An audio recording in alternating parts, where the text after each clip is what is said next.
Hello and welcome back to my show, folks. As I always say, I really appreciate people coming up and telling me that they really appreciate the show. I try to bring you the cutting edge information and cutting edge things that's happening in the city. Just like today's program, I have a young man in the studio with me, Mr. Alan Jones. Thank you very much for coming in. Yeah, Good to be here. yeah. Thank you very Folks, we got a much. real interesting subject, and it's about this proposed stadium that they're building, and we're gonna talk about that. But first of all, we want to find out who Mr. Alan Jones is. All Would right. you tell us who is Alan Jones? Well, first of all, I'm a Christian, and I definitely am not ashamed of the gospel of Jesus Christ. Uh huh. However, I am ashamed of some who are preaching the gospel. But the thing is I'm also a prison reform activist, and I'm proud to call myself a racism sniffing dog. Could you explain that a little bit? The Explain. racism sniffing dog, I have a website called SF 49er Fan Revolt, one word.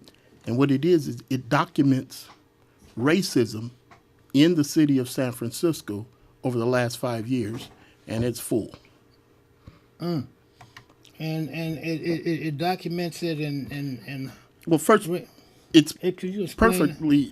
it's perpetrated by City Hall.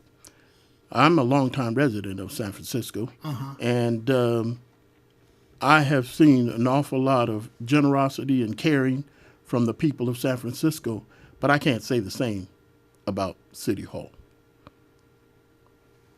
Okay, well what makes you tick, and what ticks you off? Well, what makes me tick is the pursuit of justice. I have a saying that the only thing that I love more in life than justice is the freedom to fight for it. Oh, I like that, man. That's Ah, pretty all that's right. pretty good. I like that. And I also, what ticks me off is apathy.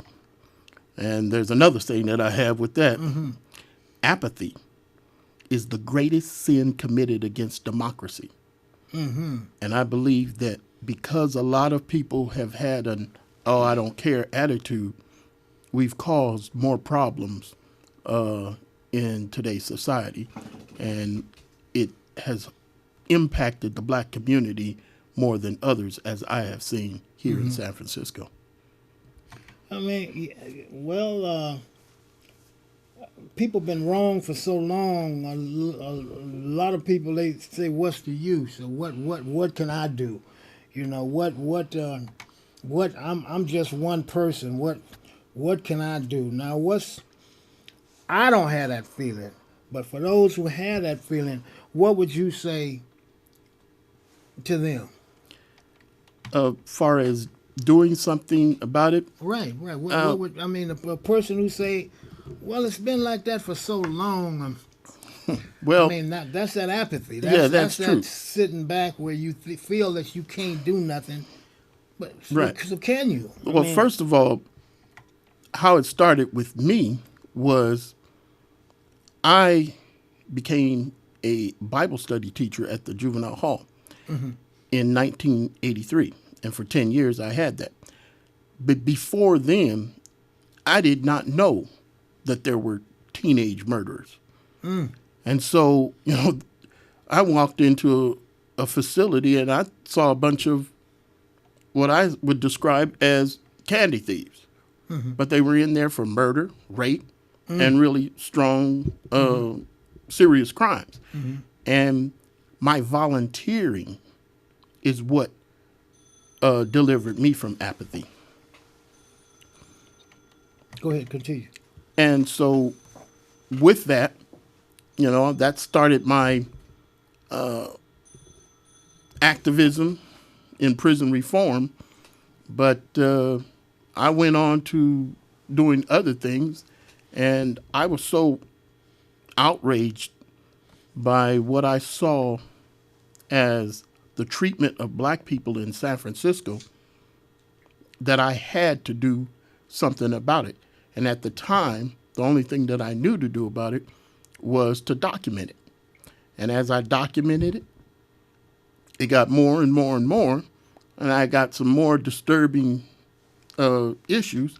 And, I'm not the type, to just sit around and do nothing. And because I have this desire in me to feel, to fill in and to put in and to do what I believe can be done, that's what I am up to. Okay. Okay. I have to call you back. I got to call you back. I'm sorry, folks. We had a call on the line, and we really can't take no calls right now because this is not a call-in time. But so your experience at the juvenile hall, man, you fueled me. That you were working with The juveniles, youngsters that had killed people before, and absolutely, and teaching them about the Lord, or yes, and I can guarantee you that those young people taught me more than I taught them, and it basically comes down to a point of, what are you going to do with all of this? They basically saved my life because I was going down a road that I wasn't all that pleased with. But when the opportunity came to me, and I took full advantage of it, and I began to work to help these young people, and I realized, well, I was getting them after the fact, and I wanted to do something before. And so, I'd always kept my eye open and my ears, always kept reading the newspapers and following the subjects, mainly of prison reform. But, I just got into, an area that I believe there is an awful lot of people addressing the issues. But I have to say that I think that they're working on some 25-year-old solutions to today's problem, and we can't do that. We have to have a paradigm shift. Right. And so, believe it or not, this issue that we're here today about is part of it. Mm-hmm. Well, tell us about 3 or 4 your passionate things you really most passionate about. Okay. Go ahead. Well, of course, prison reform. What would you do differently? Well, I have a website, and this website is different from the one that I mentioned earlier. And it Could you give us that just looking at that camera right there, and give slowly give the people that website address? CaseGame, CaseGame .squarespace, SQUARESPACE.com. And what it is it's my prison reform ideal. And it basically takes the clemency process, which is in the hand of the government, and puts it in the control of the people. And though it's a pie in the sky ideal right now, people do not realize that clemency is the most powerful tool in criminal justice. And right now, it's not being used in a way that we can really get the most out of it. So for those who don't know, what is clemency? Clemency is a forgiveness. And it's, when you see certain people get pardons by the president, that's been in our Constitution for ever since the founding of the nation. And on the government level, there is also a state clemency.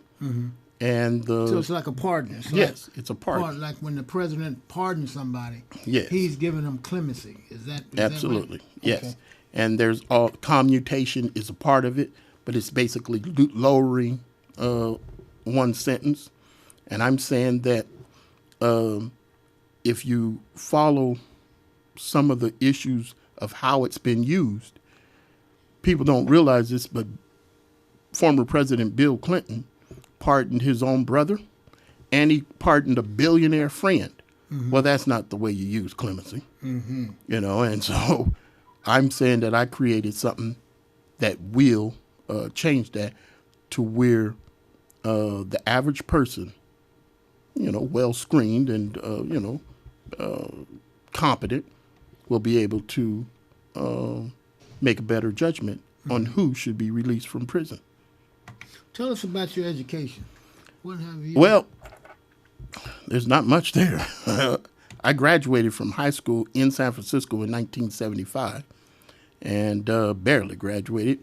But a lot of my experience came from just living life and going to church. I don't attend church today, but I'm a firm believer in God. Well, let me tell you something. I go to Macedonia. I want to invite you to Macedonia. I don't know whether I can agree to that. I want to invite you. Anyway, while we're talking, can you write that website down? I want to see if I can put it up on the board as we talk. So, now, folks, that was just a little introduction to Mr. Jones, Mr. Alan Jones. And now we're going to get to the meat of the show, which is why he's here today. And it's really an interesting subject, what he's going to be talking about. And so with that, okay, thank you. That's a pretty long name. Yeah, okay, all right. You want to take it? Okay. Why are you here today? I'm here today to start a conversation and a campaign to stop the new proposed stadium that is, or arena that is being proposed in San Francisco's Mission Bay area. The whole issue is a common sense type thing. You do not build a sports arena where 18,500 people will be invited to a game and have it right next, across the street from a hospital that has an emergency room. It is a ridiculous idea, and the billionaires who are trying to make this all happen are blinded by their own wealth and their own arrogance. And I'm saying that the people of San Francisco need to be alerted to the fact that this ill-advised or ill-conceived project should be brought before the voters. And I propose a ballot measure that we, the people of San Francisco, be allowed to judge. And the ballot measure is simple. I would say we ban the building of any proposed, any sports facility or arena that holds more than 10,000 people from within 1 mile of a hospital that has an emergency room. And what this will do is it will get the people, the powers to be, to rethink what they're trying to do, which is get their own way and say, we don't care about traffic going to a emergency room hospital that may happen if this is ever built. Keep in mind, if the arena was there first, UCSF Hospital would not have built Right. right next door. Yeah. And I really think you got something there because, folks, if you think about it, um, as it is, it's pretty crowded down there. During the regular movement of daily traffic, and then when you have the ball games at the what's the name of that park down Pac Bell Pac, Park, no, AT&T. AT&T Park. It's just tremendous amount of people down there, and then to have a stadium down there, it just seemed to me as it's a uh, good sense on the side of it should have been thought about more because we got the stadium right over there in Oakland. I mean, Right. the stadium is already. I mean, you just jump on BART and go over there, and another thing, you'll be taken away from the city of Oakland, and that space is going to be built on by the hospital anyway. They Right. might even build a jet age hospital facility, so the space will be used. But we take the stadium from Oakland, and then that space just going to be dormant. What's going to happen over there? Well, So- first of all, if Go ahead. I get my way, there will be a new Oakland arena for the Golden State Warriors. I'm a longtime Warrior fan. I'm a longtime San Franciscan. So if I, who love San Francisco so much, see that there's something else going on here, hey, I like bragging rights just as much as the next fan. But far as when you really look at what's going on, there's certain things that I just cannot go for or keep silent on. And to see this project, I see it as a black on black crime. How can the people of San Francisco, the black community of San Francisco who has been disrespected by City Hall, be in a situation where they're being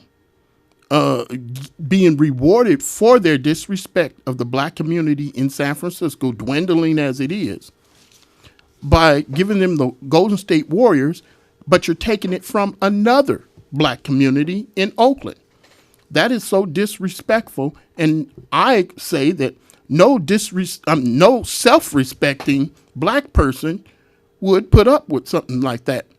And I'm saying that the black community here needs to stand up and not only tell people, well, this doesn't make sense from the standpoint of traffic, but to add insult to injury, you're basically saying to the community, the black community that supported the Warriors for so many years, since 1971, and I know the Warriors were here in San Francisco before then, but for them to stand up, for them to stand and say, hey, we're going to disrespect this loyal community now that the Warriors are the great success that they are by snatching them away from Oakland and giving it to San Francisco, who's been so disrespectful to black people. I'm saying black people, we're better than that. We definitely have enough respect for ourselves to at least say, wait a minute. And you can bet if there's 100 people who are employed over in black people who are employed in Oakland, there'll only be 10 people employed of the black community in San Francisco once that arena is built. So what's the strategy? Well, the strategy, I can't give too many of my secrets on this project, but I will say one thing, that the strategy of putting it before the voters is because I know that most people could care less about a basketball arena, but a lot of them care about traffic.